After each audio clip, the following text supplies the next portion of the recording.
S, ಒಂದು ಕಡೆ IPLನ RCB ಮತ್ತು ಪಂಜಾಬ್ ನಡುವಿನ ಕ್ರಿಕೆಟ್ ಫೈನಲ್ ಪಂದ್ಯಾವಳಿಯಲ್ಲಿ RCB ಗೆದ್ದು 18 ವರ್ಷಗಳ ವನವಾಸಕ್ಕೆ ತೆರೆ ಎಳೆದು ಅಭಿಮಾನಿಗಳು ಮಧ್ಯರಾತ್ರಿಯೆಲ್ಲ ಸಂಭ್ರಮಾಚರಣೆ ಮಾಡ್ತಾ ಇದ್ರೆ, ಮತ್ತೊಂದು ಕಡೆ ಮಧ್ಯರಾತ್ರಿ ಯುವಕನೊಬ್ಬನ ಬರ್ಬರ ಹತ್ಯೆ ನಡೆದು ಹೋಗಿದೆ. ಚಿಕ್ಕಬಳ್ಳಾಪುರ ನಗರದ BB ರಸ್ತೆ, ಇದೇ ರಸ್ತೆಯಲ್ಲಿರುವ ಸುಮಾ ಆಗ್ರೋ ಸೀಡ್ಸ್ ಅಂಗಡಿ ಮುಂಭಾಗದ ನೆಲಮಾಳಿಗೆಯಲ್ಲಿ ಯುವಕನೋರ್ವನ ಶವ ಪತ್ತೆಯಾಗಿದ್ದು, ಶವದ ಮುಖವನ್ನ ಕಲ್ಲಿನಿಂದ ಜಜ್ಜಿ ಮರ್ಮಾಂಗಕ್ಕೆ ಒದ್ದು ಕೊಲೆ ಮಾಡಲಾಗಿದೆ ಎಂದು ತಿಳಿದು ಬಂದಿದೆ. ಇನ್ನು ಸ್ಥಳಕ್ಕೆ ಭೇಟಿ ನೀಡಿದ ನಗರ ಠಾಣೆ ಪೊಲೀಸರು ಶವದ ಗುರುತು ಪತ್ತೆ ಹಚ್ಚಿದ್ದು, ಮೃತ ವ್ಯಕ್ತಿಯನ್ನ ಚಿಕ್ಕಬಳ್ಳಾಪುರ ನಗರದ ಅಂಬೇಡ್ಕರ್ ನಗರದ ನಿವಾಸಿ 29 ವರ್ಷದ ಶ್ರೀಕಾಂತ್ ಎಂದು ಗುರುತಿಸಲಾಗಿದೆ. ಇನ್ನು ಪೊಲೀಸರು ಪ್ರಕರಣವನ್ನು ದಾಖಲಿಸಿಕೊಂಡು ತನಿಖೆಗೆ ಇಳಿದಿದ್ದಾರೆ.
ನಮ್ಮ ಚಿಕ್ಕಬಳ್ಳಾಪುರ ಟೌನಲ್ಲಿ ಅರ್ಲಿ ಮಾರ್ನಿಂಗ್ BB ರೋಡಲ್ಲಿ ಇದು ಒಪ್ಪೋದು ಒಂದು ಅಂಗಡಿ ಇದೆ.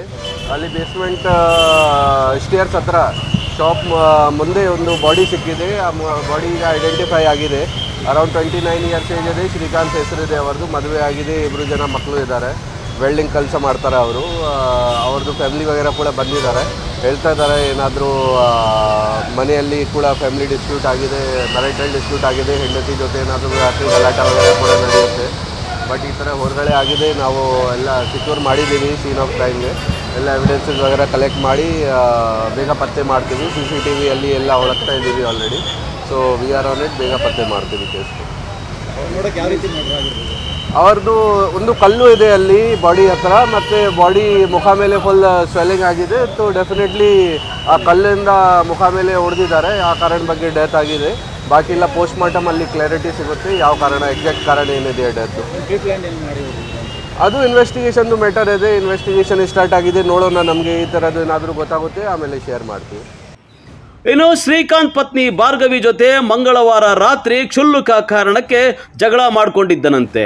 ಇದರಿಂದ ಬೇಸರಗೊಂಡು ಶ್ರೀಕಾಂತ್ ರಾತ್ರಿ 10 ಗಂಟೆ ಸಮಯದಲ್ಲಿ ಮನೆ ಬಿಟ್ಟಿದ್ದಾನೆ. ಆದರೆ ಬುಧವಾರ ಬೆಳಿಗ್ಗೆ ಶವವಾಗಿ ಪತ್ತೆಯಾಗಿದ್ದಾನೆ.